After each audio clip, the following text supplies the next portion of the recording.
Welcome to the Trader, a Traitors podcast, a Spotify top 10 podcast. I will keep saying that until the excitement has worn off.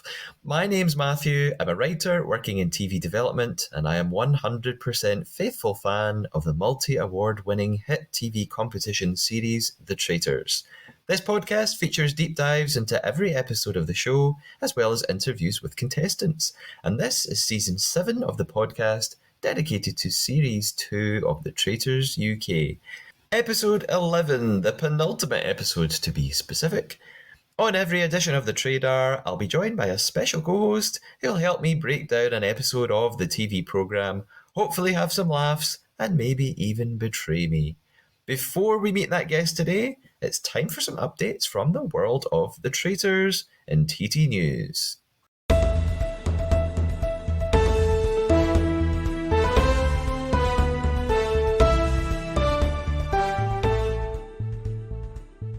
First up, it's great news for UK-based Traitors fans, or fans elsewhere with a VPN, I guess.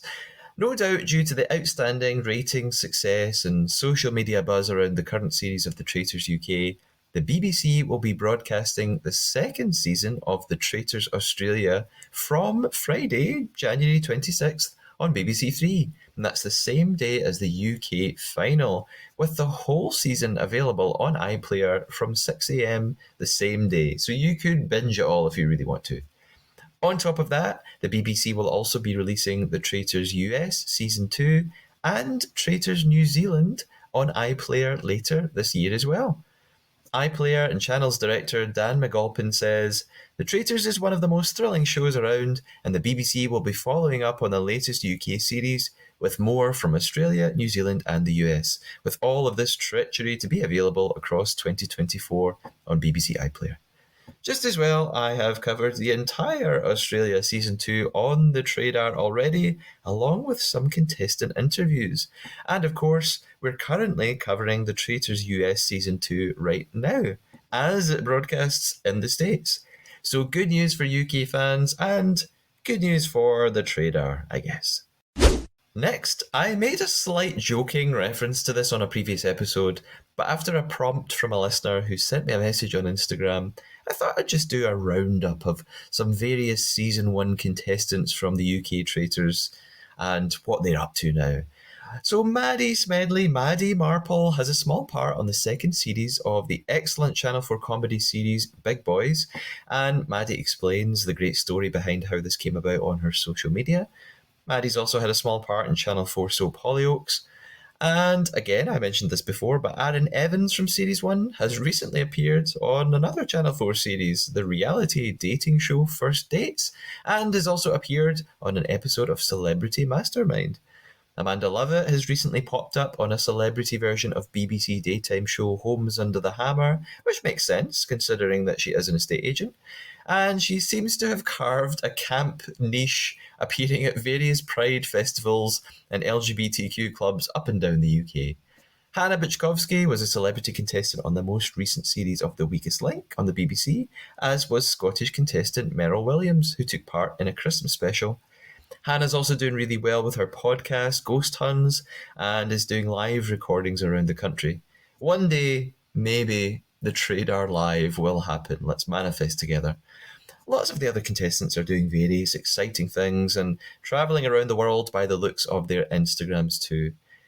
At the other end of the spectrum, Series 1 contestant John has been making headlines for all the wrong reasons after a violent altercation in Edinburgh. You could look this up online, it's all a bit unpleasant, so I won't really talk about it much more. All in all, it feels like a rare return to a time in UK reality TV when these kinds of shows genuinely help launch contestants into the celebrity sphere. At some point this will inevitably end, I'm sure, but for now I can certainly imagine some of Series 2's contestants going on to become pretty successful social media and TV stars. Diane, I'm looking at you. My co-host tonight is a returning guest, and I'm very excited he's back with us, so let's go ahead and meet him.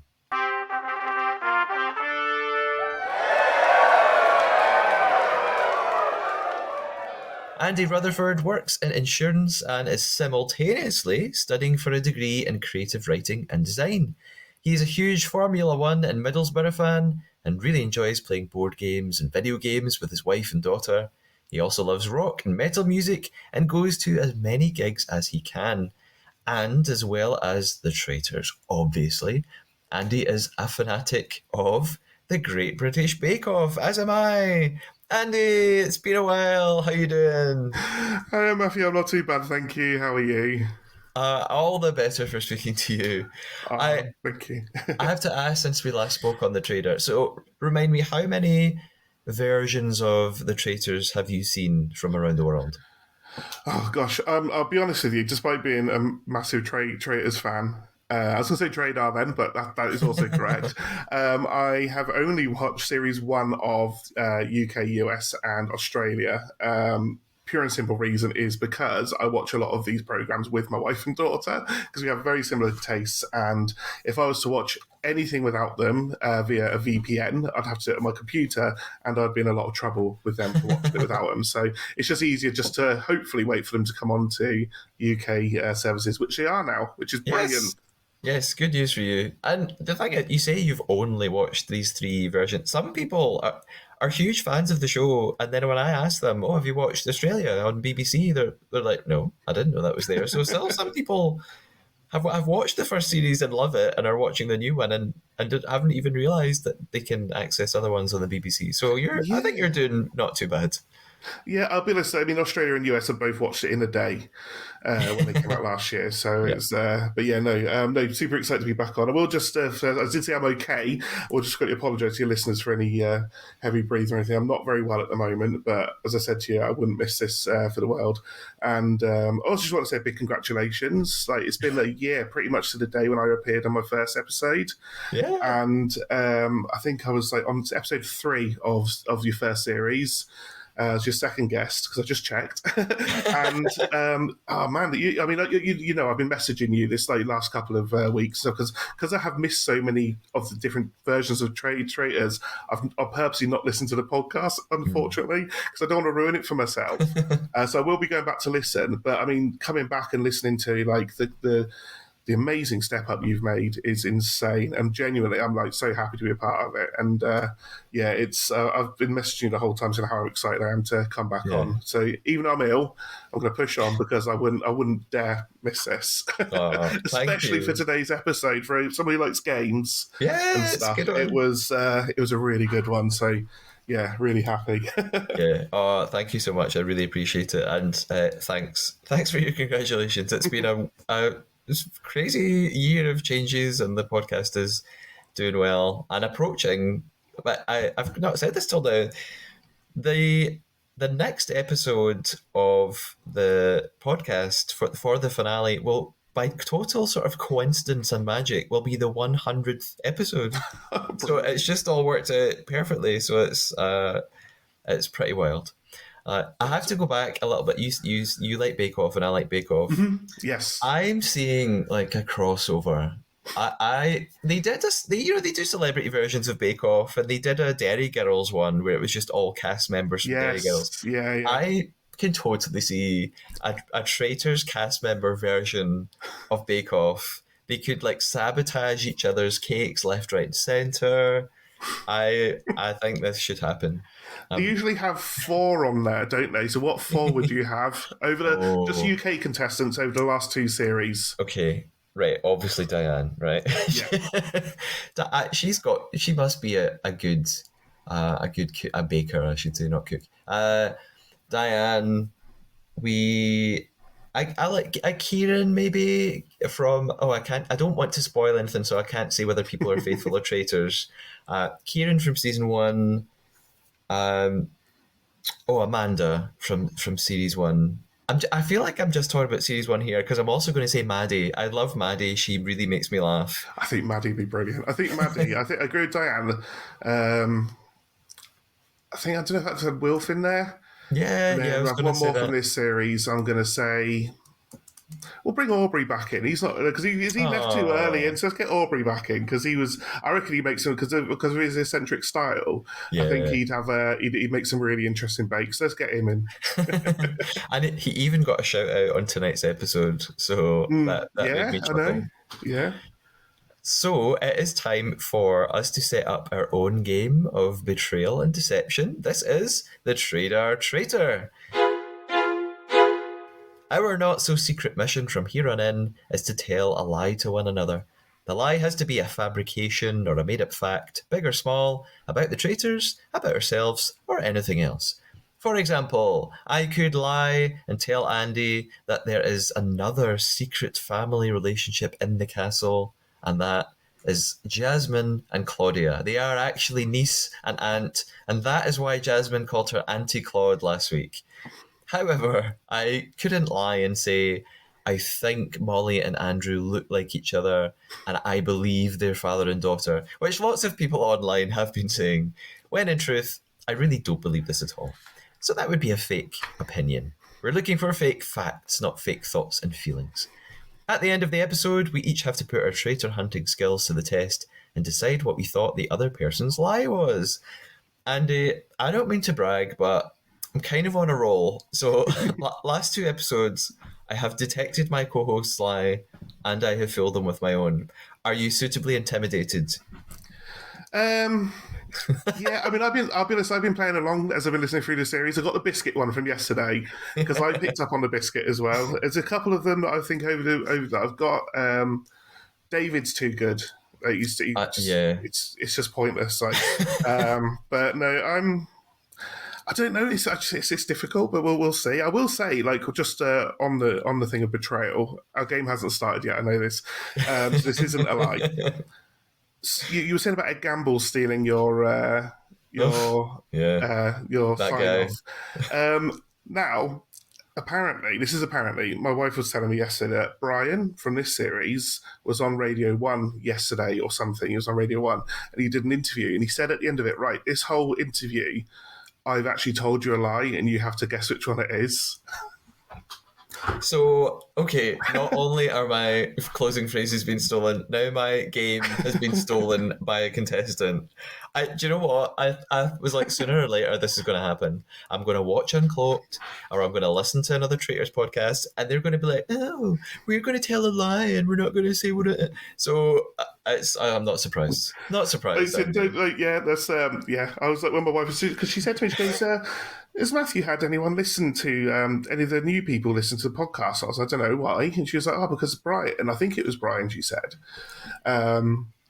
has actually he said it. He said he's lied throughout the interview. And he had to guess which one it was. I was like, oh my god. I'm being thieved from all over the place, and by a fellow Scot, Brian. We're going to have words about this. Unless he wants to come on the podcast, then I might forgive him. Of course, yeah. So, our game of lying, Andy, begins now, and we are ready to go ahead and talk about episode 11 of the Traitors UK Series 2.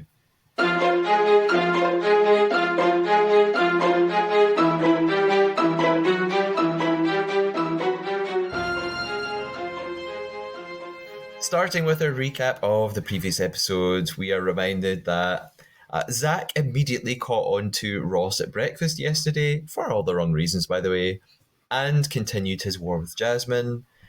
I want to just actually, I'm going to add in a little sort of side note. I'll do it in a minute.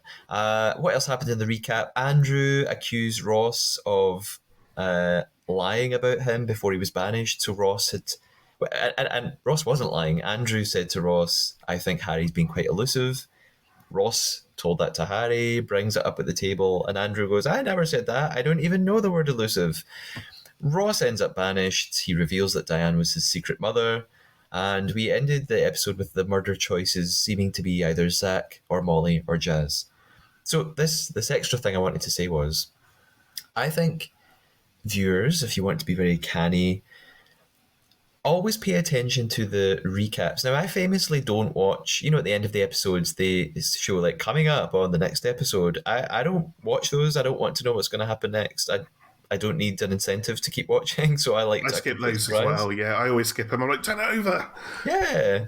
I don't want to see. I know they don't spoil anything deliberately, but I don't want to see like who's still there, who's hit the back of someone's head. I can see. Oh no, they've not been murdered. But the recap sections at the start, I love a recap. I always need a recap, and I think paying attention to the recaps is actually very important because it indicates sometimes where things are going in an episode already. So I think pay attention to what little clips are they choosing to show us and why are they reminding us of that. So I reckon the fact that they were showing us that Zach had still been arguing with Jasmine and the lie thing between Andrew and Ross, I just knew, okay, these are still going to come up in this episode because the editors wanted me to remember that. So just an observation I'm throwing out there. We start off the episode properly then. We're still in Traitors Tower. We always get this, like them just kind of finishing off their talk about murder. So Harry says, if we murder anyone else, it'll make no sense. We can't, and he says something about we don't want this person in the final. We can't have them. So first of all, I thought, okay, clearly it's not Molly. I just don't think they're going to murder Molly. And I was even more upset and convinced that Jazz was going. What? And you could lie, of course, Andy. What was your prediction about who they would murder? I have written down just before I thought I had a feeling you asked this. I thought Zach was going. It seemed to me to be the most. It was either him or Jazz. Yeah. And I was just sort of thinking, like, I don't think Jazz has shown enough of his cards yet, which I'll get to at the end of the podcast. I don't think he's shown enough of his cards yet for them to think he's a threat. Yeah. So that's why I thought Jazz, because Jazz is so outspoken. I just think he is very much like, let's see, we'll just throw enough shit at the wall and see what sticks sort of guy. And I think that's actually got them worried because at the end of the day, he could say the right thing to the right person or the wrong person, whatever side you're on. And they can go, yes, that actually makes sense. So he's not as clever about it as Jazz has been, or Jazzather Christie, which honestly was one of the best things I've heard. It's an excellent name for him. So I thought it was Zach was going. That's who I thought. Yeah. I, at the end of the last episode, officially predicted I thought Zach was going, but had the fear that it was Jazz and that I was just fooling myself. However, of course, we'll see what happens. At breakfast then, Evie and Jasmine are the first two to arrive. They're still really shocked about the Diane and Ross revelation. And every time I say Diane and Ross, I know it sounds like Diana Ross. They haven't figured out, though, that Ross was a recruit because they talk about how they can't believe he murdered off his own mum. And they were saying, oh, remember he put the rose in her coffin? How did he do that? So they are none the wiser about the fact that he was a recruit for a day or so, and that was it. Now Jasmine doesn't think Zach is a traitor. And obviously she doesn't know what's about to happen, but I thought that was quite interesting. Molly arrives next, and there's a clip of her in her interview saying, I literally have no idea how I got here. And I just sort of want to scream at the screen and say, open your eyes. Yes. Isn't it strange, Molly, that you're still here? Have a think about why that might be. She's so infuriating. Really I love her to pieces. I think she's like so lovely, but you do want to. It's like she says so many obvious things. She's like, she'll say, like she said to Harry a few episodes ago. She was like, "Oh, I wonder why you weren't murdered." Anyway, and then moved on. It's like you're so close to like saying it. Why? Yeah.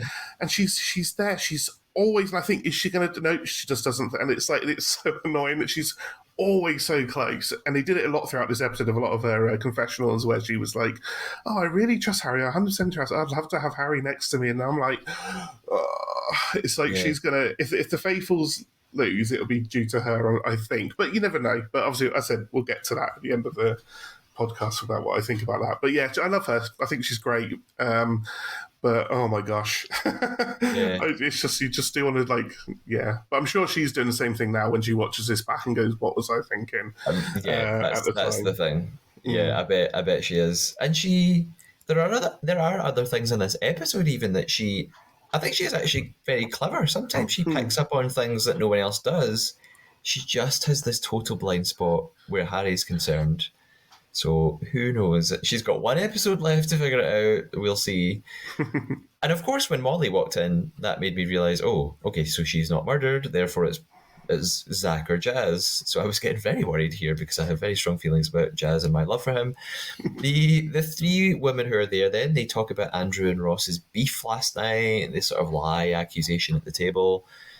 Harry appears next. And again, Molly goes, hey, we were just saying you might be in trouble. And then doesn't say anything else about it. Like, she's like, oh, we thought maybe you were going to get murdered. But hey, you're here. Let's move on.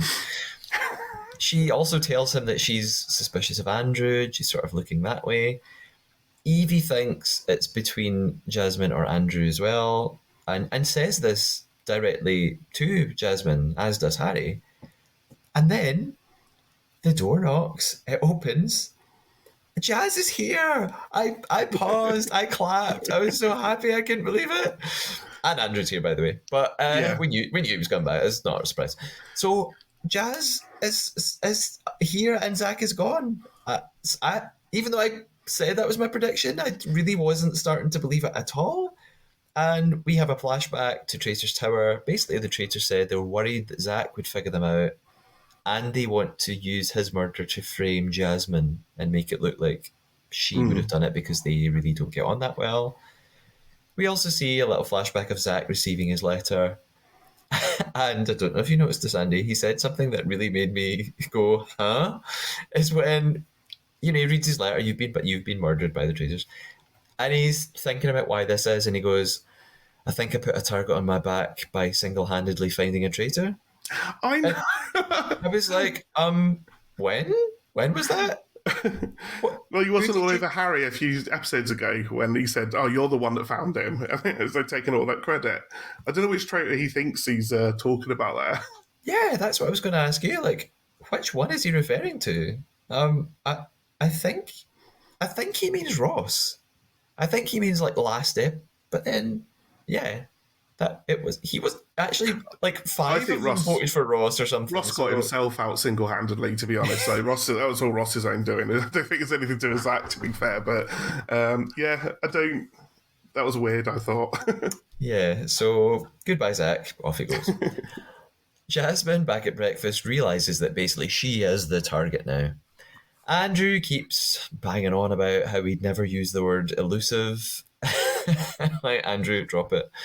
And Molly focuses on how Ross turned on Andrew so passionately last night at the round table. She feels like it was different to just someone defending themselves, and she thinks it was different to the way he was with Zach. There was just something more angry and annoyed about it, so that makes her think Andrew and Ross were both traitors.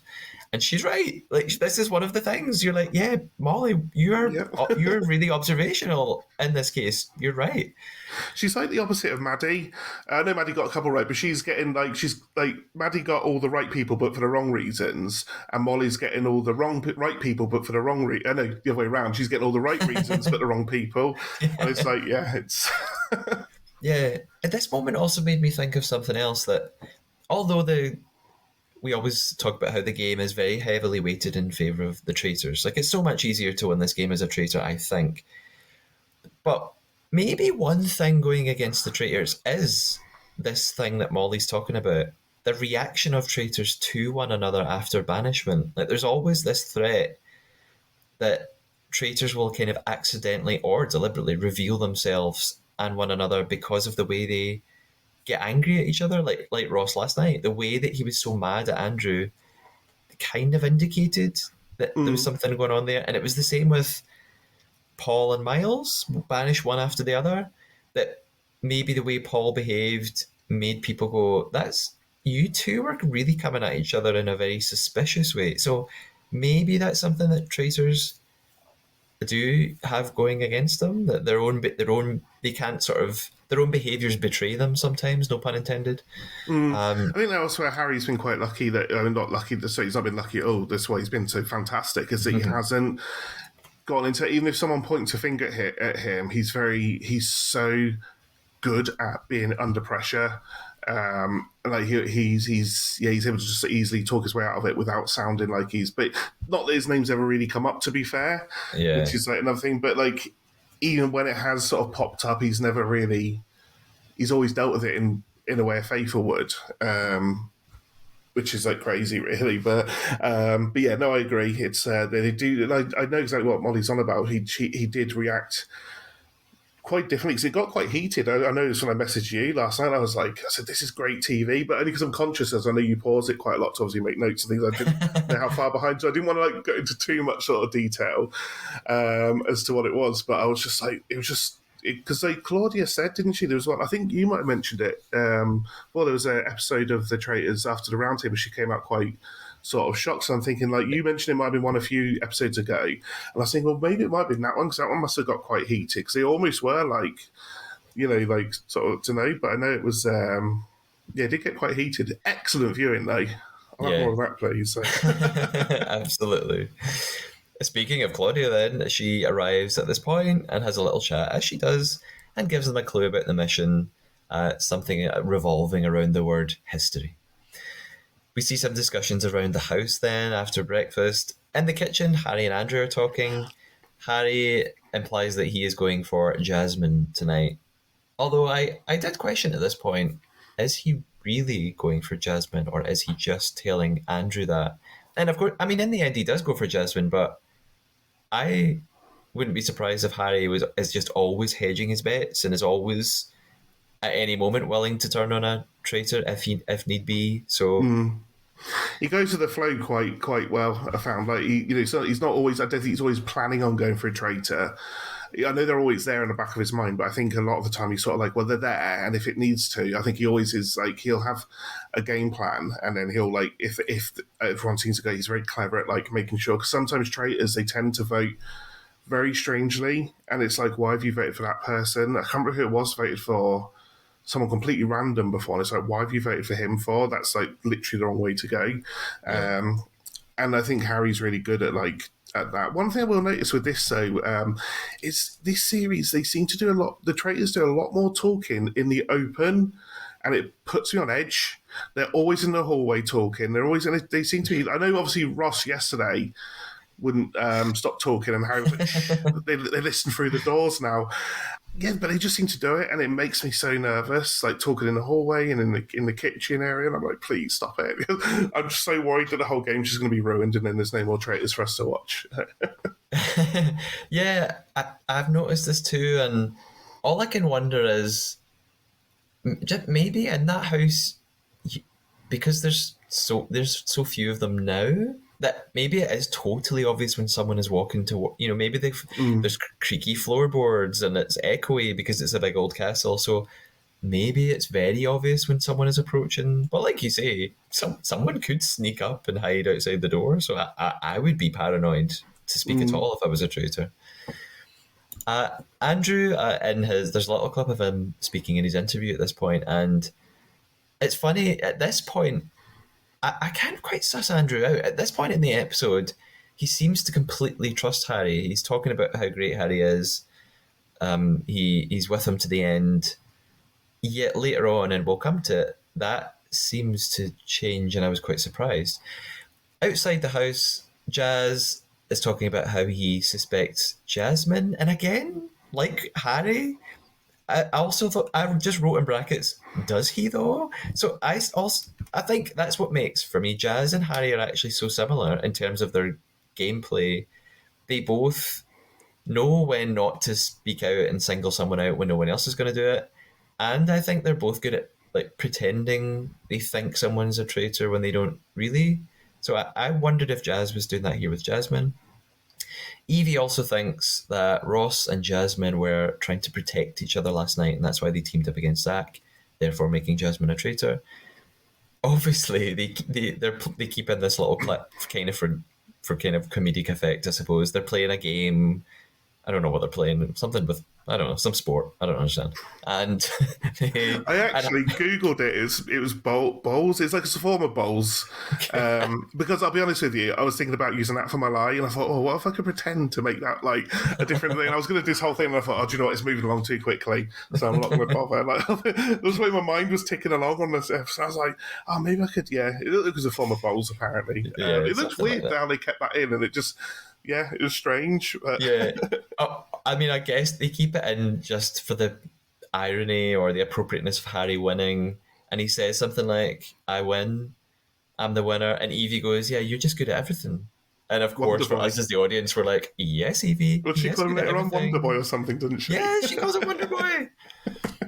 Meanwhile, a little bit later, Jasmine and Evie are in the kitchen and they talk about something that becomes really crucial throughout the episode now is Zach's theory. They say Zach's theory has legs, meaning a traitor must be, or so they think, a traitor must be someone who didn't know Harry had a shield 2 nights ago and therefore tried to murder him and it was unsuccessful. And therefore, Jasmine says that she has to suspect Evie. She's like, well, I'm not a traitor, so you're the only other person that didn't know Harry had a shield. I think it must be you.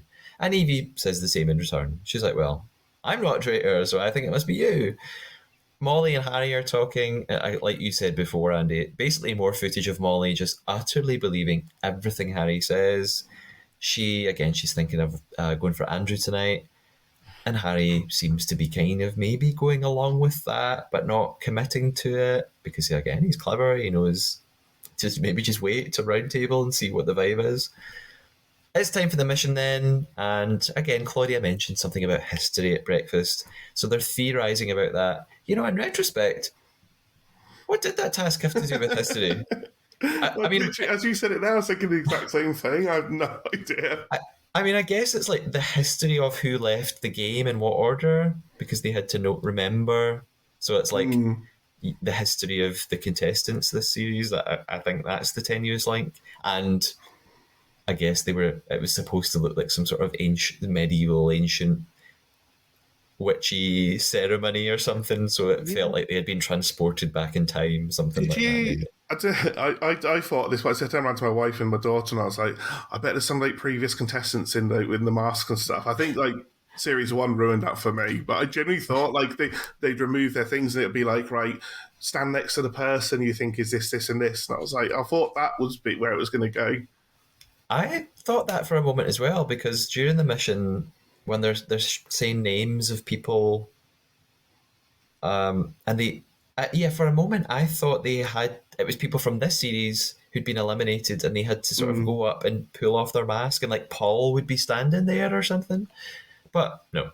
So I mean, I guess they're not really going to do that in case Paul's like, by the way, Harry's the traitor. So Yeah, so they're not going to risk it. They do hang around a bit afterwards, don't they? Like a few days after to do promo things, I think, and stuff. But I don't know like the full on how long they stay there for and everything. Yeah. I don't know. I think they're probably only there for another 24 hours to do their final interview clips and things like that. And it seems like they do their reveal for the Uncloaked show in the castle as well, like a day later. So I think they stick around to film the reveal where they find out who the traitors really are. Do you know, I'm not a fan of that. Well, I used to like it. Like when they first started doing it, after I thought, do you know, I like the mystery personally of us not knowing, them finding out. I like the sort of that idea that they didn't. I don't know. It's interesting. It's like you said, it's the only good part of Uncloaked. I do agree with that. Like, but it's yeah. When you said I don't like that, I thought you just meant all of Uncloaked, and that's why I was like, yeah. But no, you mean seeing them find out the truth. Yeah, I don't know why. It just sort of takes a bit of the fun away from them being murdered and banished. I like the idea of like them going away, and I know they obviously follow them all on Instagram. To be fair, so I know they aren't actually murdered. But in the context of the program, I do like them sort of being just like then, and once they're out of the program, they're gone. Then, No, Uncloaked is very just by the numbers, isn't it? But we'll, you said, the less talk about this wonderful podcast.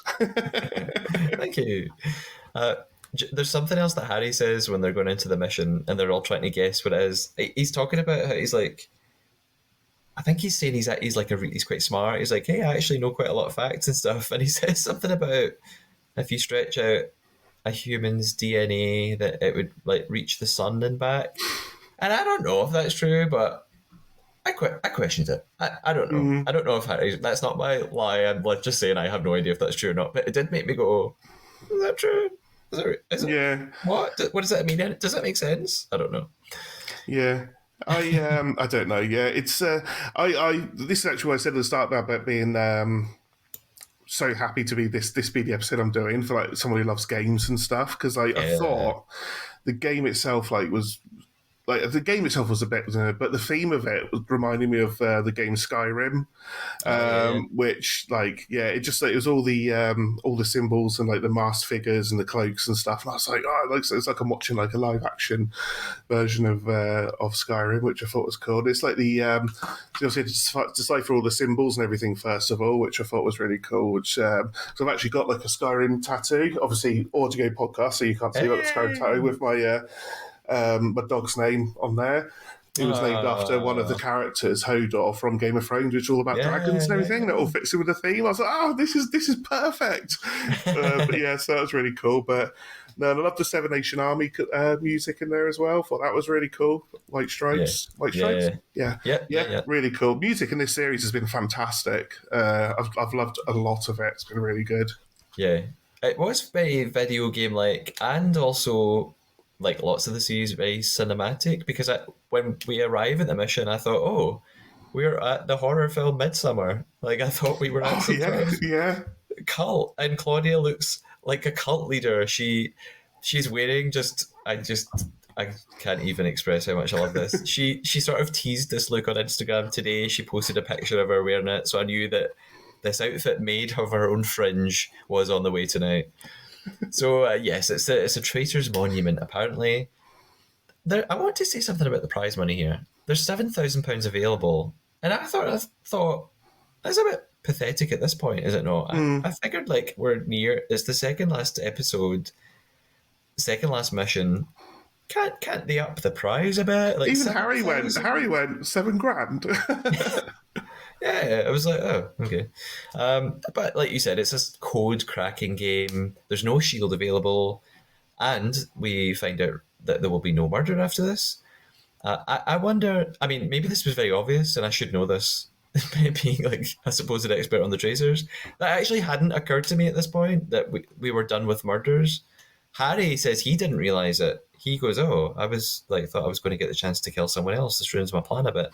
Well, yeah, for me, I actually thought I don't know if it's because I've been doing a lot of reading on Reddit recently, so I think there's been a lot of like theories and stuff about it and stuff like that. So I just assumed in my mind, I was like, for me, it seemed obvious, but it's because I said I've done, just like been scouring Reddit for ages. Yeah, So it's so I think like a lot of people have come to that conclusion that there was no more murders. So for me, I just sort of thought, well, that was a thing, but no, it's yeah, it sort of scuppered Harry a tiny bit, I think, and that's like again, that goes in my what my final predictions will be. But yeah, yeah. You can tell me at the end. I'm excited. So in the mission, there are clues scattered around. Claudia hits a gong. It's very epic and camp at the same time. They basically have to read a code of sort of invented letters. They've got a key to help them solve it. Then they have to take certain poles from the robed figures, put them in the monument. It starts raining. Of course, it starts raining. I am utterly shocked it has not rained on a mission before now that I can remember because it is Scotland and I'm not in Scotland right now, but when I'm there, it's generally raining. That's all I'm going to say. Next up, they have to solve a riddle on a scroll, and they figure out that next step is to actually turn the monument, which was pretty cool. I just thought it was a really great mechanism, like literal mechanism. yeah, that's what it They, reminded me of a game like that, a computer game where you have to like, you have to find three special stones and put them in, and it turns and stuff. It was like, yeah, I've literally written down Dragon Skyrim on my notes because it was very like, yeah, it was really cool. I was like in my element during that one. yeah, I enjoyed it. I thought it worked really well visually, and I would love to do it as well. I wanted to get involved. They have a new scroll that tells them they've got some instructions now. They have to chant the names of the players and the order they left the game, bang a drum, turn the monument, kill a goat, say the alphabet backwards, bathe in milk under a new moon, perform a jig. And do you know, there's when they're saying all the players' names, they say Charlie, and for a moment I had no recollection of who Charlie was. That's terrible. I was like, Who's Char? Oh, oh yeah, Charlie. But I really had to take a minute. They do all that. They follow those instructions. Like I said, that wasn't my lie. Like, that was just a joke, everyone. I wasn't lying part of the game. I was kidding on. And the monument opens up, and I've just written, "This is cool," with lots of exclamation marks. There's a stone inside with lots of swords sticking out, or sword handles, I should say. They have to pull them one by one. Whoever actually pulls the real sword out, not just a broken shard of a sword, has a huge decision to face, Claudia tells them. This is kind of like, it reminded me of a couple of board games from when I was younger. I wonder if you know what I'm thinking of here. Is it for like Pop Up Pirate or something? Yes, Pop-Up.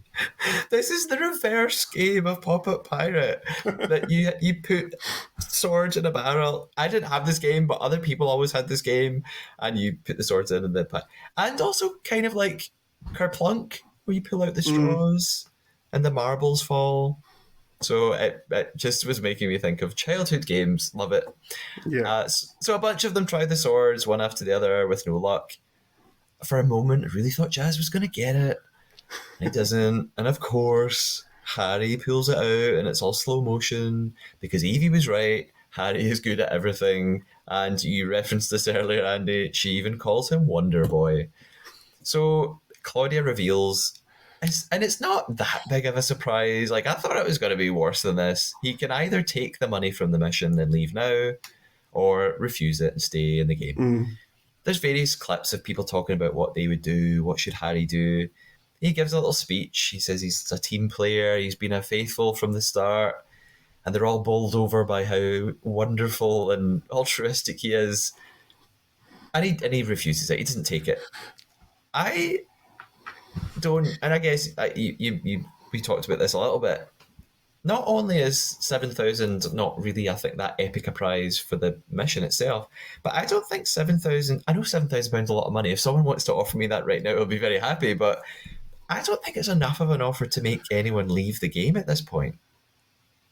So, Yeah. I mean, do you think anyone would ever take it? I don't know. I think the position, if you look at the position Harry's in, I think he would have been very silly to have taken it then. There was no reason for him to take it. And that's probably, if I was Harry, I wouldn't have done. I'll be honest. Yeah, you're right, £7,000 is a lot of money. I could go, I don't know, like a nice holiday, New York or something like that. I've always wanted to go there, so yeah, that's just like, that's it really. I just don't, I just didn't really, I feel like they did it one episode too late. Maybe, or I feel like because the stakes at the moment are so high and everyone's so focused on the final, they already know this. Did they know? Yeah, they did know at this point there's not going to be a murder because obviously they've been told there was no shield, so they knew there was going to be no murder. Harry is so close to the end. I just don't think the stakes are. Stakes are, I'd say they're very high, but it's almost like the opposite. So they're not. At this point, really, Harry's got nothing to lose. Whereas if they'd done this maybe a couple of episodes ago, so I just think it came maybe an episode or so too late. I think if it had been done like when there was maybe in the contestants' eyes, they thought, I've actually got a bit too much to lose. I might actually do that now. I think that'd be better. But at this point, I can't see, tactically why there'd be any reason not to when there's like I can't remember how much they said they're on now, but that's what's on the table. They may as well just like push on through at this point. Yeah, I agree, and with one possible exception and something else that I've realised about this offer. First of all, I was thinking about the players who are left, and I wondered if maybe Jasmine, if she had picked out the sword, she might have taken it if she was fairly sure she was going to get banished anyway, because she knew that she was the number one target tonight. So possibly she might have been like, I'm probably going, so I'm just going to take this. I could see that happening. But something else I've realised is, I thought, well, what if there was only one traitor left, and that traitor pulled out the sword and said, "Yeah, I'll take it. I'm going." We would then be stuck with no traitors and a banishment, 2 banishments still to come. So if the players were very canny and thought this through, they might then realise themselves, well, there can only be one traitor left. Otherwise, they wouldn't make us do this mission. So wonder if Jazz, I'm hoping has figured this out, that there are two left. So I'm going to be honest with you because I thought that this was your lie. Because I'm fairly certain they didn't actually say they were going to leave. I was just under the impression that it's just take the £7,000 and that's it. They can carry on in the game. I'm sure of it. Oh, if right, that's not my lie. I just Because I did it because you said it and I went, I'm sure they didn't. If I'm wrong, I'm wrong. And so because usually I get the chance to watch these episodes twice, only because obviously we're recording this quite late because obviously the episode's only been on like an hour and a half ago. So I'm sure because I remember listening for it, and I remember thinking that I've literally written on my thing I'm sure of it but then you started going on a bit more about it. I thought, oh, hang on, maybe I'm in the wrong or something. It's truly not my lie. I have either totally misunderstood, or so what I'm going to do now is I've got iPlayer open. I'll cut this out of the podcast, right? Okay. We'll do a check. So I'll pause here. Yeah. So Andy and I had a little pause to check, and I have to admit I am totally wrong. Andy, thank God you're here. You're absolutely right. I was not paying attention close enough. Claudia said they can take the 7,000 and carry on in the game. So that totally ruins everything that I just theorized about. I mean, I'm quite proud of myself for my theory, but it was not based in fact. So you're right. In that case, I still agree. If you take the money, you look like a bad guy. People then don't feel so bad about banishing you. They're like, well, you've got 7 grand. What does it matter if you go? Yeah, and Harry's whole mission is to appear like the nicest, loveliest guy on the planet. So he's not going to do it. Yeah, which Jazz is not buying, by the way. He's not, you can just tell he's not buying it. You can tell by his face. I've written Richard in, Jazz ain't buying it. Yeah, absolutely. You can see little shots of Jazz sort of standing around in the circle, and I thought, what does he really think of Harry? Yeah. So, okay, that clears it up. But I guess what I said about Jasmine still stands, that if she thought, I'm going tonight anyway, I'll just take it. I can kind of see that she might have done that. But yes, Harry doesn't take it. They all think he's wonderful. Off we go back to the house. So we're in the cars heading back, and Andrew says he's really impressed with Harry. And then Jazz in his car says, Harry's little speech, what did you think? And we cut to Jazz in an interview saying he is so suspicious of Harry, and he recognises that no one ever questions Harry, and it must be so frustrating for him to feel that way, to be like, I know that Harry is very well very possibly a traitor, and I can't talk about it to anyone because they all love him, and it's just, if I talk about it, they're going to think I'm the traitor. So he's really stuck in this horrible position. Yeah, I think it's again, it'll come into what I think's going to happen, or hope it's going to happen. Because I'll be honest, my views on Jazz are quite similar to yours. I'll be honest with you. He's a very good-looking chap. So it's but yeah, he's probably my favourite faithful out of the whole thing. But it just depends as to how he can work it. Which, as I said, I'll go into my theories later on. Which I've got a feeling we might have the same theories. So yes, we'll definitely talk about this. There is a moment where Harry, again, still in the car, says to Molly and Andrew, blah, blah, blah, I didn't take that sword. Everyone knows I'm a faithful now. And then he says, I think this is deliberate and significant. He says, I just want to get the traitor out. And he says it singular. He doesn't say traitors. And there's a shot of Andrew in the front of the car, and to me it looked like Andrew noticed him say that. So, and I may be totally overreading and giving Harry too much credit, but I really thought he said traitor singular deliberately. He's planting a seed. And I said this. I think I said this in the last episode. I'm pretty sure Harry's plan is take Andrew right to the end, and get him out at the very last minute so that everyone goes, yay, we got the last traitor, and then Harry wins the game. Molly and Evie talk about someone coming back from the dead. I think this is when they get back to the house. And they're like, oh, I thought someone was going to come back from the dead. I guess like we both did. And they imagined Aubrey sitting inside the monument as it unfolded, which would have been just hilarious. And also, I briefly imagined maybe like Diane sitting there. Imagine Diane just with legs crossed, glass of rosé. Yeah. The panels unfold. She just goes, "But Ross is," and out of context for no reason, and then it just closes again, and we for no reason, just to get a Diana final moment. Yeah. We see Harry and Andrew again alone in the house. Harry's, to me, pretending that he's worried and he doesn't know how the game's going to go. And he says this really fascinating conversation that they only give it like 20 seconds airtime, but I wanted to watch the whole thing. Harry says to Andrew, I don't want to backstab you.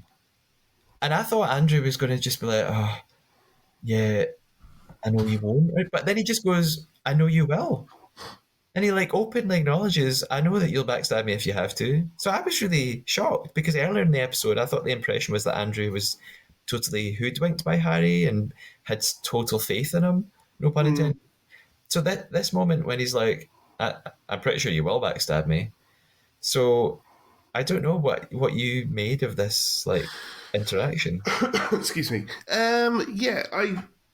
It was strange because I remember laughing a bit because he was like, because he's like, oh yeah, you're 100% fine. You're 100% going to win it. I think that made me laugh when Andrew did that. If it's the same conversation I'm thinking of, yeah, it was strange. It felt like.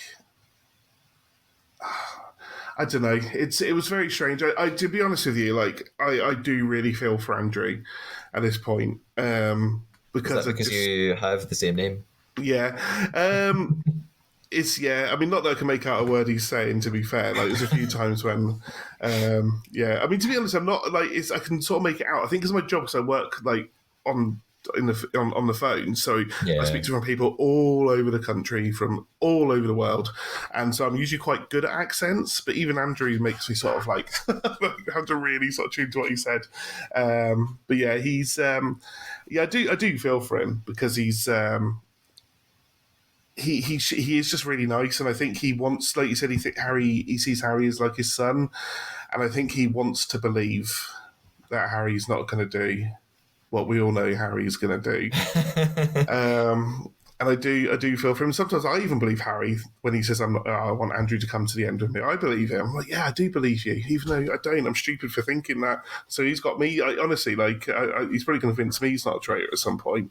But yeah, it's strange. Yeah, it was one of those where it's like, this is where, like, I wish there was like an extended cut or something of it where you could just watch more, just purely for selfish reasons, just so you can obviously have more of these sort of conversations and things and stuff. But yeah, it was. It's probably the last time I think we'll get a chance to actually see him have that sort of on an evening, because obviously next episode is, you know, the big one. So I don't. Yeah, it's gonna be interesting. Yeah, and I mean, at the risk of repeating myself, because I've probably said this in this episode and in the previous one, to me, it's totally obvious as if you're Andrew or Harry at this point, it's pretty obvious one of you is going to have to get rid of the other one, because the faithful, they know there's at least one left, so they need to get one out. That, you know, they're not going to just suddenly go, oh, maybe we already got them all. They know there's someone still there, unless the only other option is you really do team up to the end. It's us two. We're going to be the final two standing, and you can make the faithful all vote one another out, one after the other, until they're outnumbered. And then even if they do realise you're the two traitors, they just can't do anything about it. Like, well, when I say outnumbered, you'd have to have you two and one faithful left. That's the only way you can both get to the end. So I don't think that's going to happen here, but who knows? No, it's possible, but that would have to. I reckon it would be Jazz and Evie would have to, like, be taken out. Yeah, it's the only thing I can think of, and poor Molly, bless her. yeah, the only way that would happen would be if Molly, just sort of like voted for the wrong people and just her, and then Andrew and Harry. But I think the chances of that happening are very, very slim. Yeah, so do I. Evie, this is the most insignificant note ever, by the way. I've just written that Evie says cold pizza makes her happy. She's, and no, I'm not on that team. I'm not No, on team no. cold pizza. No, not for me. Uh, Jasmine is trying to defend herself to Harry and Molly, and she says, like, I understand why people are looking at me, and she sort of says, thanks, Ross. Jasmine also brings up the idea again that either her or Evie are the two likeliest to be a traitor. Like she understands it, and she says, "Well, if I go tonight and I'm going to say I'm a faithful, you're going to have to look to Evie next." And jumping ahead a little bit, I do think Evie's going to go next. Evie also talks to Jazz and Andrew about the same theory, just from a different perspective. Evie thinks Jasmine has even kept her around for this very reason, so that Jasmine can pin it on her. The three of them talk about how they're probably going to vote Jasmine, and the three of them believe one another that they're all faithful. Jazz at this point tests the water a little bit, and he does say, "Has anyone thought about?" And he even whispers it. He can't even say Harry's name, so he says, "Has anyone thought about?" And he sort of mouths Harry. And Andrew kind of takes the bait a little bit, and he goes, "Oh, like what are you thinking?" But it just doesn't go any further. And again, Jazz knows. He reads the room, and I think he knows. There's just they're not. If they didn't immediately go, "Oh my god, yeah, I'm so glad you said it," that it's not going to fly. So he just seems to drop it, which is wise, I think. It's time for the round table then. And going into the round table, my first note is just Jasmine's going, right? Like I just thought it's pretty clear where this is going. I don't think it's going to be a surprising round table. It's still fascinating to watch, but I don't think the outcome is a shock. I think she knew it as well, Yeah. quite thingy. Because the thing is like I think because I knew she knew she was fighting a losing battle because she was like I do like Jasmine and I can always understand why she's I don't say argumentative because that's not fair, but she does like tend to get involved in the heated conversations, I think, a bit more. Whereas today, she was so articulate. She was like Yeah. really, really smart. She put her point across amazingly. Unfortunately, didn't really amount to anything. But I was like, yes, that's exactly the thing should be saying. And she was so calm and everything. There was no, for once, interrupting because I think Zach wasn't in the room, so there was nobody interrupting there.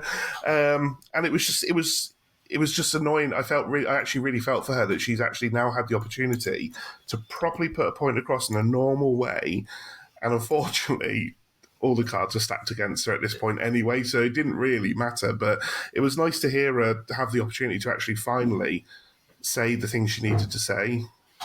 Yeah, I have pretty similar notes throughout this to you, Andy. There's Evie does say she doesn't feel safe going into the round table either, which makes sense, but it's kind of all eyes on Jasmine. Molly, again, there's a bit of her interview clip that's just so frustrating. She says, "There's no way I can take a risk of taking a traitor to the final." Unless it's Harry. Now, she doesn't say it unless it's Harry. I'm just saying that for her. Claudia speaks to them. She tells them that 12 faithful have gone either through banishment or murder. They've caught 4 traitors, so they've done well on that side of things. And I still can't gauge, do they think there's only one left? I think they probably do think there's only one left. I think Jazz is maybe the only one who has. Again, Jazz is just suspicious of everyone. Yeah. So he's probably the only one who would legitimately worry that there are 2 left. Jasmine begins a discussion and basically reiterates what she said earlier. Zach's theory makes sense. The traitor is probably someone who didn't know Harry had a shield, just like Ross.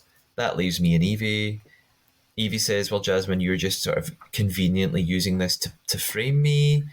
And I notice Evie is also very articulate and she's very measured when she speaks. She doesn't actually, like, physically doesn't raise her voice. She doesn't become loud. She's not very animated. And I think that works well. I think she just comes across as very, very reasonable and calm, and just psychologically, people probably respond to that a bit better. At the same time, I'd also like to use it. I think Jasmine is very articulate here as well, and it's just such a shame for both of them that no one is even looking at the other people around the Mm, table and going, well, maybe it's not one of you two. It yeah. could be somebody else. Evie questions Jasmine about how, last night at the round table, she defended Ross so much. Jasmine explains this really good point. She says, you can defend a traitor accidentally. It doesn't mean you're a traitor. It just means that you're wrong. And they've all been wrong at various points throughout this whole show. Evie claims that Zach did interrogate her about being a traitor, contrary to this sort of narrative that everybody believes. And she points to her voting history. She says, well, I voted for both Ash and Paul at the round tables immediately before they were actually banished. That would be a bit, that surely that proves I'm a faithful and that I'm trying to get traitors out. And Jasmine's like, well, a traitor could still do that. If you were a traitor, you would know that Ash and Paul were traitors, so that's an option.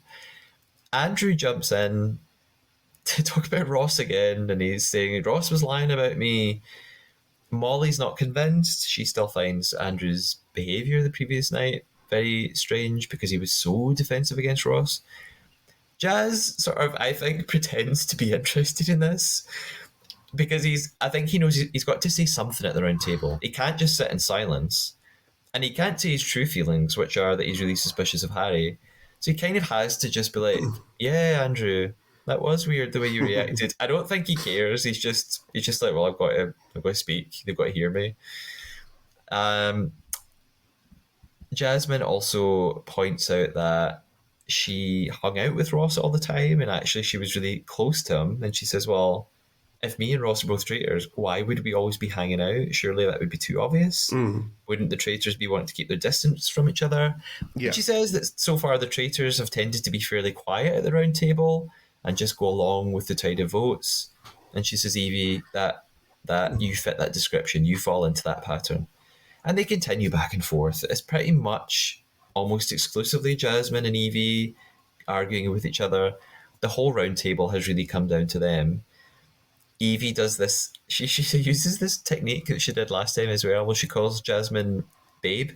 She's like, "Look, sorry, babe," and it's obviously her way of just keeping things really civil. And she's kind of like, "Look, it's just a game. You're my friend. Come on, babe."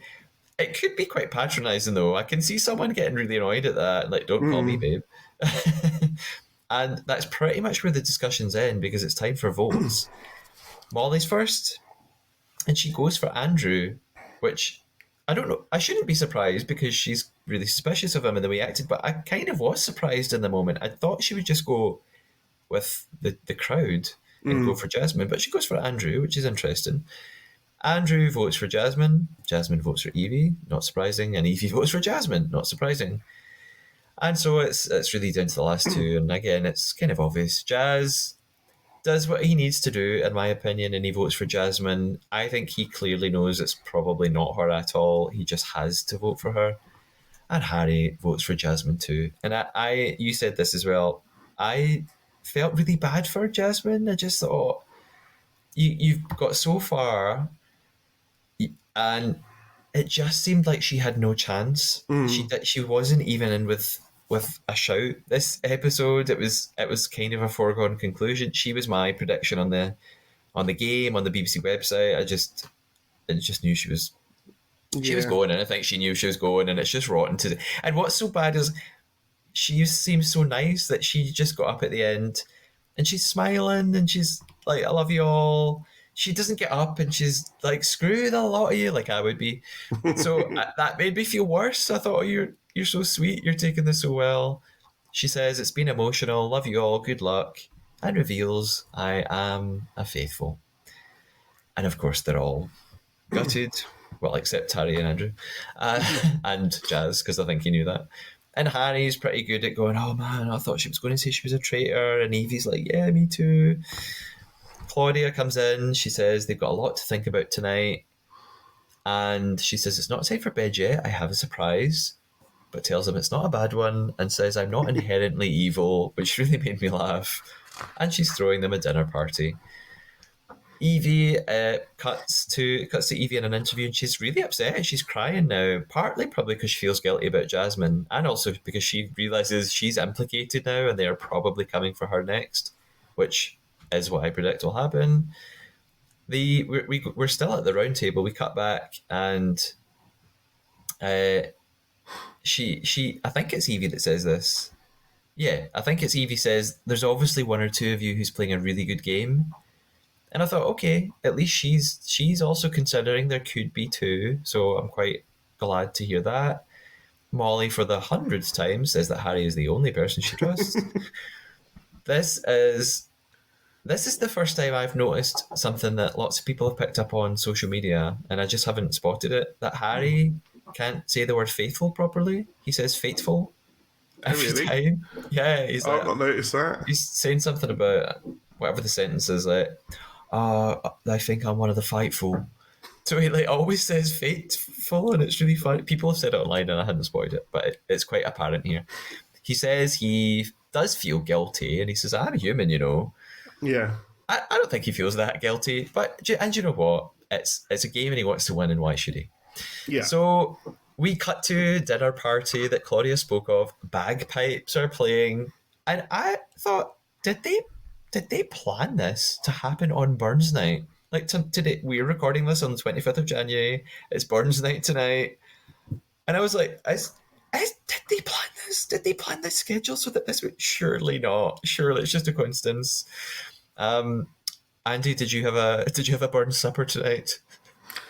No, I had a teaside supper. I had a parmo, which is a A what? parmo. A parmo. What is that? So a parmo is all the teasiders like yes. What's it? I don't know anything you're saying right now. A tea So cider. it's basically. Yeah, so Teesside. Well, I'm not from Teesside. I'm actually from Dorset originally on the Oh, south coast. Teesside, the but place. Teesside, Okay. yeah. So people from Teesside will know a parmo is I don't want to say local delicacy, but it's Teesside's local dish. And it's basically like flattened chicken with bechamel sauce and cheese, and it's usually served with chips and garlic sauce is usually the thing. But that's what I had for tea. It was a hot shot parmo for all the Teesside listeners out there, which has got pepperoni and chili and jalapenos on. It's not the healthiest thing to be eating, but my daughter's off to uni tomorrow after being off for Christmas, so we just sort of thought like, I know I've got the Traitors. I'm doing this recording tonight, so I'm not really bothered about cooking. So I thought, should we just, and Kelsey's off to uni tomorrow, so we'll get a parmo in. So that's what we had. Yeah, if you Google it, it's like heart attack on a plate. In fact, scientists have actually said the only people who can actually eat this thing, and I'm not the skinniest person in the world, I know this, but the only people that can actually eat it without a calorific something detriment to them is actually Olympic swimmers. Are the only people who can eat this thing, and it's like, but yeah, so it's probably why Teesside doesn't have the best life expectancy, but they're absolutely amazing. Yeah. I'm going to give it a miss. And so no haggis for you tonight. Sorry, yeah. It's time then after the fake Burns supper bagpipes thing. I mean, I know it's Inverness, so yeah, like they're going to play bagpipes and it's the castle, but it's just a funny coincidence. It's emotional speech time. Andrew gives a nice toast and says they should maybe just put the game aside and just have a chat tonight. Molly talks about her first impressions. She says that she and Evie didn't even speak at first, but now they've bonded and they get on really well. Jazz has this interesting moment in his interview. He says it's great that this group of people would probably never have naturally come together, so he's really grateful to be there with them. Evie wanted to put herself in a new environment. That's why she came on the show, because she's normally quite a reserved, quiet person, which I think is pretty apparent. And she wants to buy a bigger place with the money if she wins.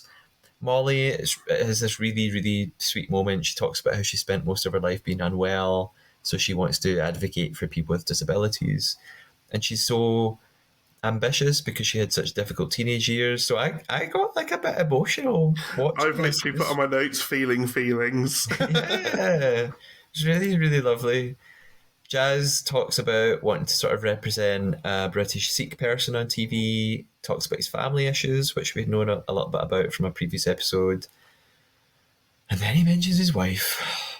Buzzkill, Jazz. I was like, kind of living in hope. Anyway, he wants to use the money to rebuild his family. So it's very sweet. Andrew talks about his accident again. And I ironically thought he said something about his accent. I 'Cause did. Yes, I thought the same thing.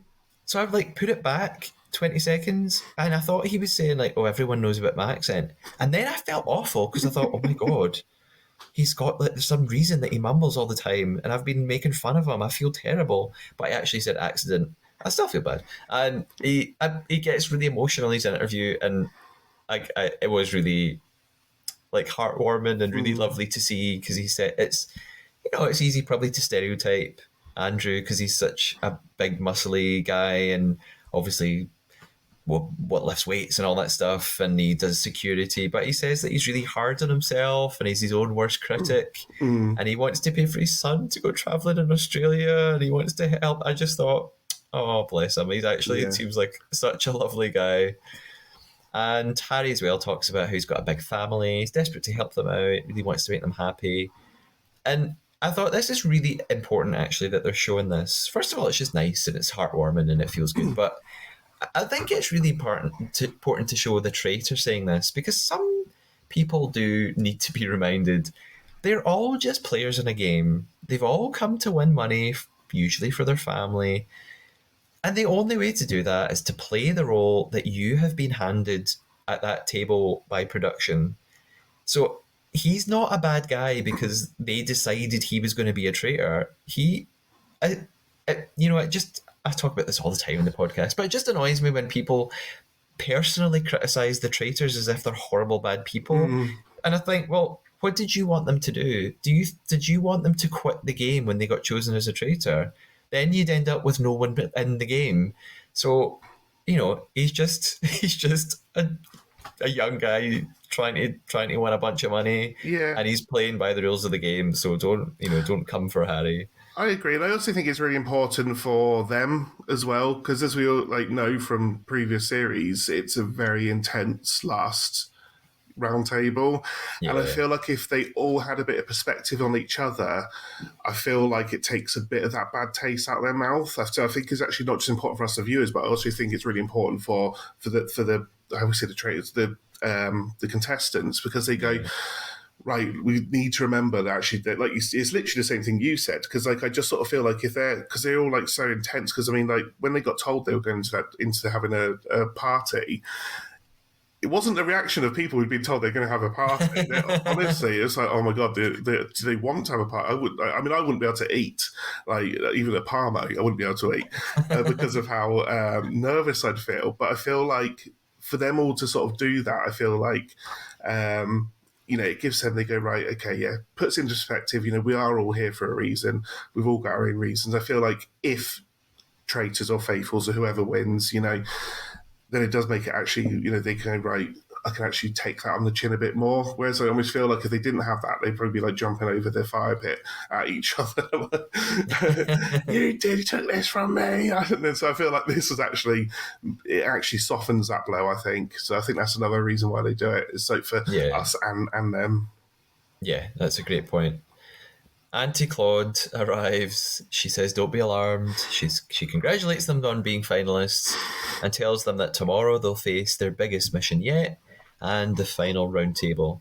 And she also clarifies again, the banishments do continue until the players are confident there are no traitors left. And of course, a lot of people are watching this season for the first time without having watched Series 1. So this is so new to all these new viewers, which is very exciting. It's midnight, the clock chimes, and of course, there will be no Traitors Tower tonight. There's no need, there's no murder. And they all leave one by one. And we sort of have more voiceovers and interview clips of them talking about their feelings ahead of the final. Seems to be a mix of nerves, excitement, worries, desperation not to let traitors win. And we finish with Harry pretty much. He said he's finding it more difficult now, but essentially he's determined to do what he needs to do to win, and episode 11 ends there.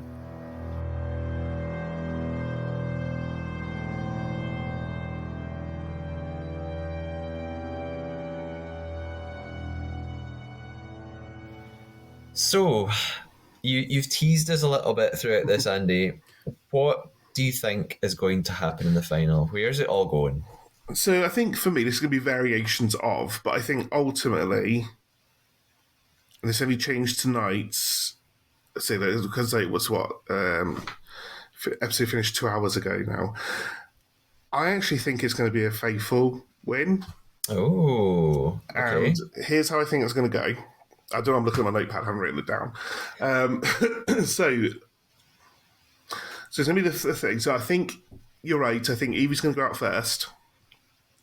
And then I think Harry's going to be doing the work during the day, planting the seeds, and it's going to be Andrew who's going to go out. So that leaves Harry, Jazz, and Molly.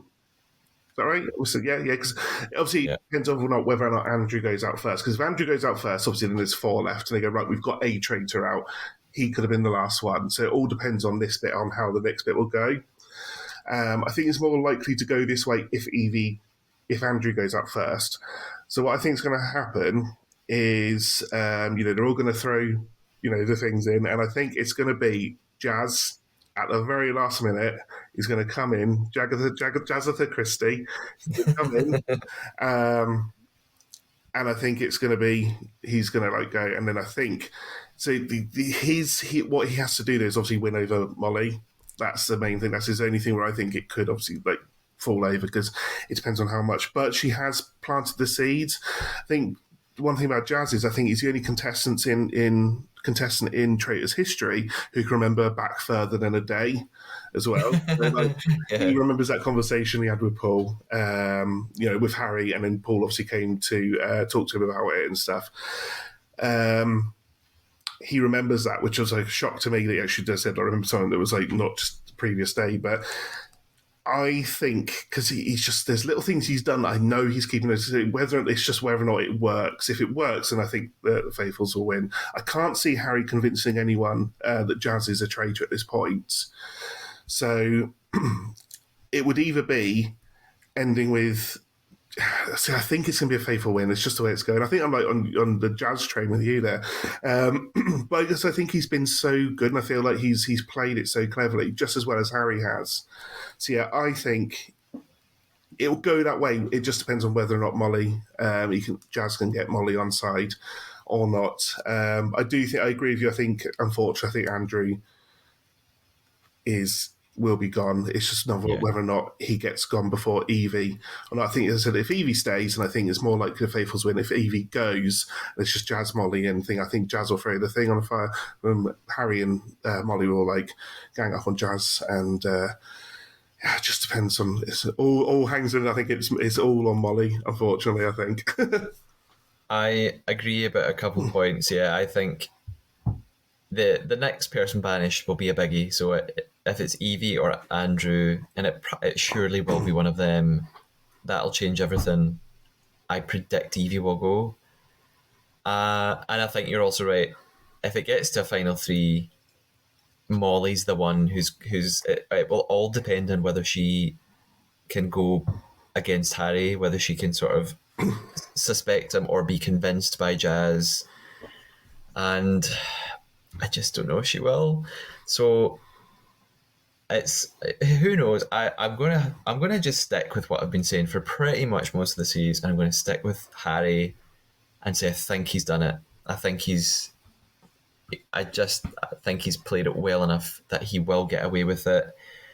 I have a feeling that final 3 will be Harry, Jazz, Molly. It'll come time for throwing their pouches in the fire, whether they get to decide whether they want to keep voting or not, unless they change how they do it this series. Jazz will vote red because he wants to get Harry out, and then Harry and Molly will vote Jazz out as something like that. but obviously, in terms of editing, they've clearly built up Jazatha Christie. They've built up his character to be the detective, and they want us to think there's a chance. It's kind of like it actually feels like it's just Jazz versus Harry now, in a way, even though there are five people. Mm. So I think they've very cleverly done that, so that we're going into the finale with this like great battle, and it makes such fantastic viewing. I just and I want because I really like Jazz, and I I'll be happy for either of them in a way. Like if Harry wins, I'll be thinking, "Well done, you played amazingly." If Jazz somehow wins, I'll be thinking, "Well done, you played it amazingly." And if Jazz wins and wins it with other faithful, they will owe it to him. Mm. So who knows? I have one other question for you, and this feels like a smaller question because I feel like we've done the big prediction question. Unless I am wrong, I may be wrong. This is not my lie. I think Harry has never received a single vote of banishment. How? And if he has, it's been one maybe. Mm. How has Harry? How do you think Harry has done this? How has he never had a single vote? Um, I just think he's so much cleverer than I think he's letting on to them. I just think he's he's just so clever. I think that's the thing it is because the thing is he's thought 5 steps ahead most of the time. And like when he got I think the best example is when he got the shield the other day, and Yeah, he knew how he could use the recruitment to, and it was just brilliant how he actually let that go, and it worked. It's worked so far. But I even think going back, like he's let Paul think that Paul is the one running the show, sort of thing. He's sort of let um, but yeah, he's really confident. He's like like say like about Andrew, like Andrew's like a big muscly guy, and he's not afraid to, even though Harry's what like 22, isn't he? He's dead young. yeah, Um, he's I think probably being in the army, I think that's probably a lot of how it's helped him to sort of like, see other people as equals. And I think that's how he's able to sort of go, how he's able to speak up to someone like Andrew, who physically is quite intimidating, and just sort of go, no, I think we should recruit tonight rather than. So I just think a lot of the army training's helped him, and he's just kept calm and cool. He hasn't got involved in any of the big arguments. He's said the right things at the right times. Like the best one was a few episodes ago. At the end of it, it's usually a faithful that says, "Oh my god, why can't we get?" But he says it in the right way. He said, "Like this is doing my head in now, guys. Why can't we get a faithful out?" A traitor out, but he's done everything properly. It's almost like he's watched it, the whole thing, and like studied it, which I think the same thing he said about Jazz, like had read the rule book and everything like really well. I feel like both of them, it is almost like if there was a poster for tomorrow. I don't know if I've got time to put my graphics design skills to the test, but it'll be Evie, Andrew, and Molly on the bottom around the fire pit, and you've got these two big heads of like one of Harry with like a red blur around it. I haven't got the time for this. This is like how the graphic designer brain works. And then you've got you got Jazz's like with a blue sort of thing around it, hue, and then yeah. big sort of like the traitors, and it's them two facing off to each other. So yeah, that would be that's how I Andy, picture it in my head. I will commission you to make that poster like a Star Wars or a Marvel poster, like quite comic booky, like super exaggerated. I love that idea. That's really cool. I just checked up a couple of the sort of voting stats there, and it is the Harry has never had a single vote. Jazz has had six across the series. I actually thought it was more than that, but he's had six. And Andrew, including tonight's episode, has had five votes across the series. I'm not Molly, I think, has also never had one, and Evie is. I didn't check Evie, but she's had like three or four, maybe three, probably. So we shall see within, in under 24 hours, we will know what's going to happen. Again, I mentioned this on a previous episode. I am going to a big camp music festival down south called Mighty Hoopla, and they are showing the Traitors finale on a big screen. So I'm going to be watching it with hundreds of other people. Hopefully, I'm saying hundreds, maybe 10 people will show up, who knows.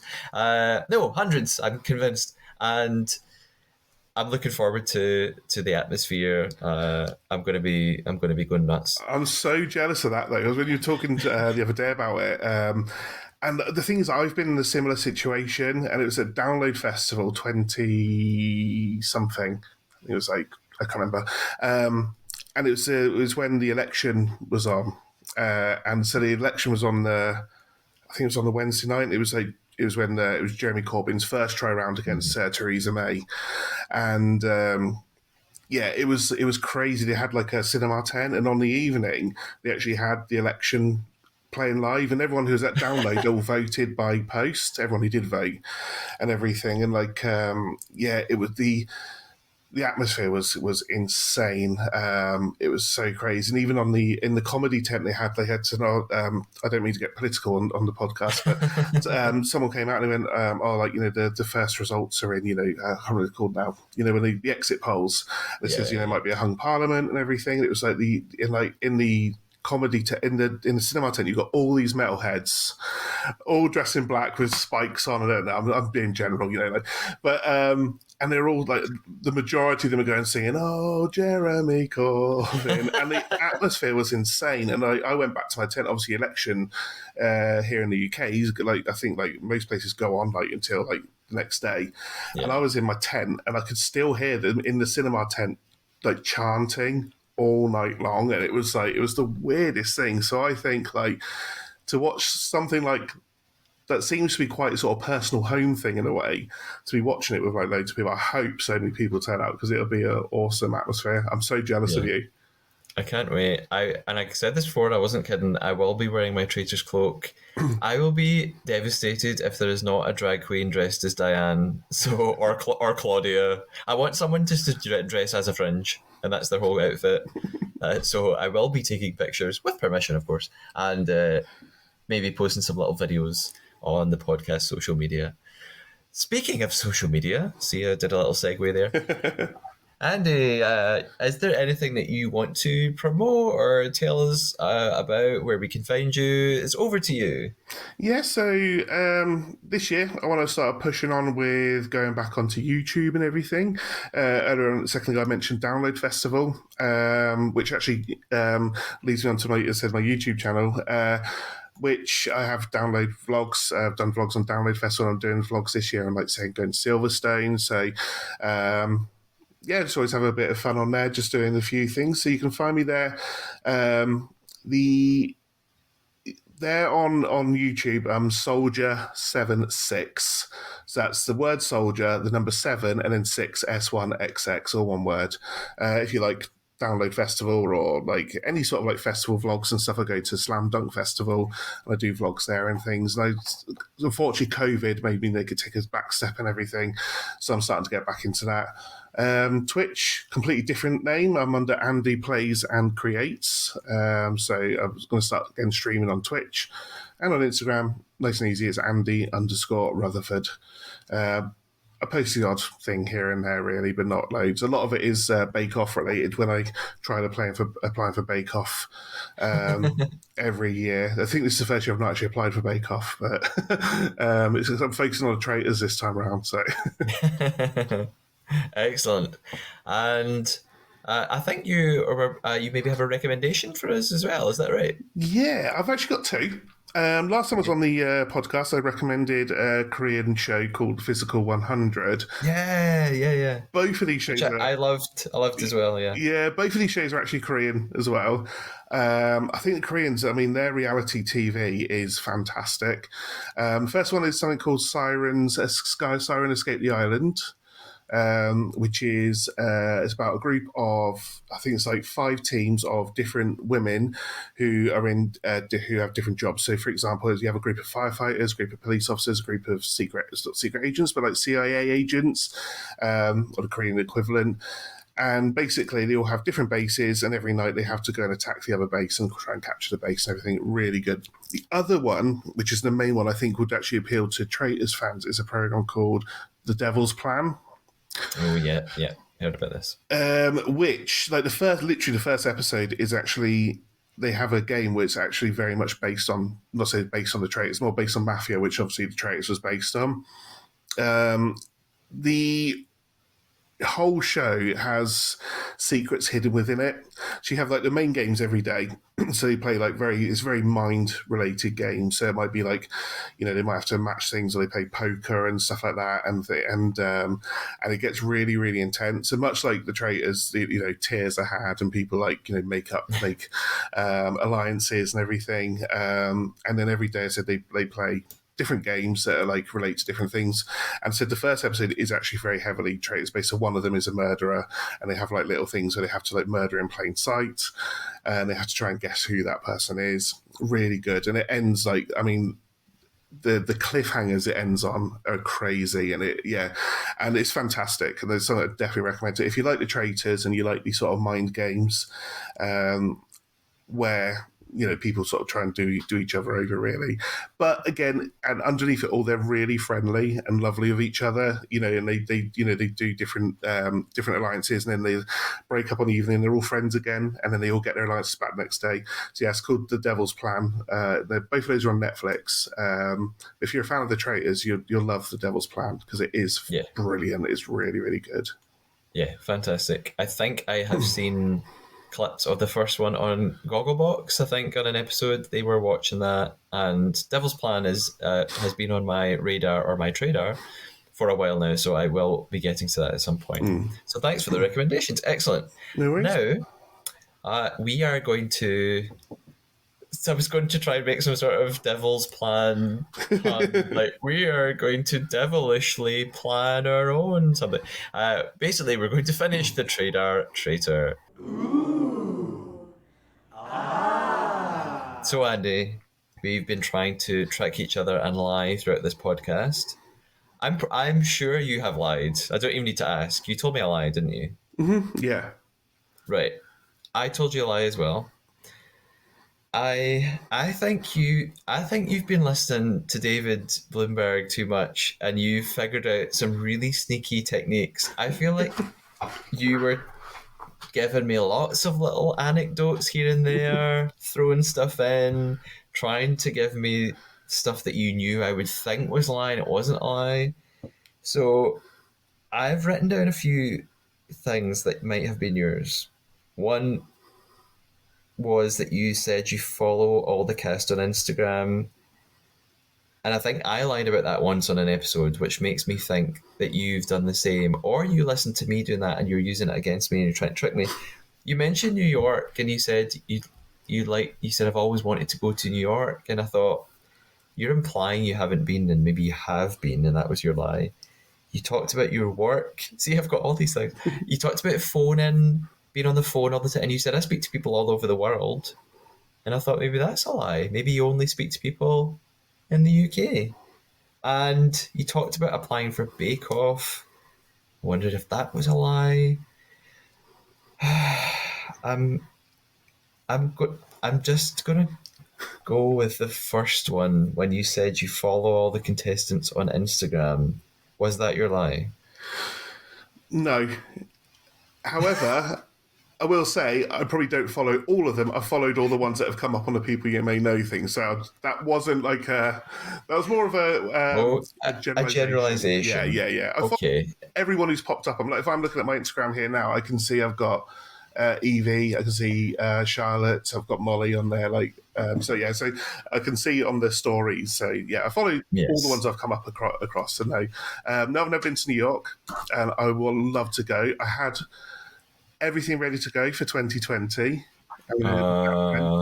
In relation to work, I said I speak to everyone around the UK, but people from all over the world. So people who are from abroad and stuff. No, okay. My lie is this tattoo doesn't have my dog's name on it. It's my daughter's name, Kelsey. It's in dragon language from Skyrim. But Andy, it's my daughter's name, Kelsey, not my dog's name, Hodor, who he passed away a few months ago, unfortunately. But I was watching it, I've got my lie to Nicola. I was like, I know what I'm doing. Yeah, it's not my dog's name. It's Oh, daughters. you very sneaky. Do you know, you showed me the tattoo, and I thought, oh, that's his lie. And then I thought, no, no, Andy wouldn't lie about Hodor. He wouldn't stoop so low. He would. I'm just going to leave. And you did. You I betrayed know. Oh, me. bless him. You would be a good I'm traitor. sure he wouldn't begrudge me He that. wouldn't. No, he wouldn't. Do you have any guesses what my lie might have been? I don't know, because the thing is, I'll be honest with you, I've listened so intently to like everything, and when I was watching the episode, I thought, right, because I've had the luxury of being at the end of the series, because last couple of series I've done this with you, I've always been episode, I think it was episode 3 and episode 4 of the US and UK, so right at the start, especially at the beginning when this was just getting going, I didn't have the thing, so I was listening so hard. The only thing I've written down was that you said during the game or after the game, one of them said that Aubrey, that we thought it'd be funny if Aubrey was in the thing, and that was the only thing I could think of. So I thought maybe they said someone else. I thought they said Diane, but you said imagine if it was Diane. I thought, oh, maybe that's not the lie, but that's the only thing I could sort of think of. I can reveal that that was not my lie. That was true. It was Evie and Molly, and they really did say, "Imagine Aubrey was sitting inside." It was so weird. I don't know why they thought Aubrey. I guess because he was the first one out. Yeah, so they actually did say that. So I'll have to reveal the truth. So we've tricked each other. We've tricked each other, but we're also both bad faithful because we're not very good at finding traitors. My lie was I was talking. This was really sneaky as well because it was so teeny. We were talking about the sword and the stone, and I said, "Oh, this is like a childhood game," and you said "Pop Up Pirate," and I said, "Yeah, I love that game. I never had it, but other people did." And of course, I had Pop Up Pirate. It was one of my favorites, so I did have that Do you know game what in the my funny hand. thing is I was going to actually interject to that point because despite loving board games, that being one of the main games that a lot of kids had, I've never had it. So I just assumed, I went, oh yeah, well I've never had that either. Like I've got Kaplunk, I've had that twice I think now, and I love Kaplunk. But yeah, I never had Pop Up Pirate. So for me, when you said that, I was like, I knew the game because obviously everyone knows Pop Up Pirate, but I never I just sort of like, yeah, oh, well done, that was good. There we go. We've both done a good job. We're both good liars. So before we finish today, I've got a few important things to mention. First of all, update on the BBC competition that you can play online for the traitors. It's all change again after tonight's episode. Someone new is in first place, and it's not me. John B. Well done to you. I sound so bitter when I say these. John B is now in first place in our mini competition for the trader. He has 2,250 points.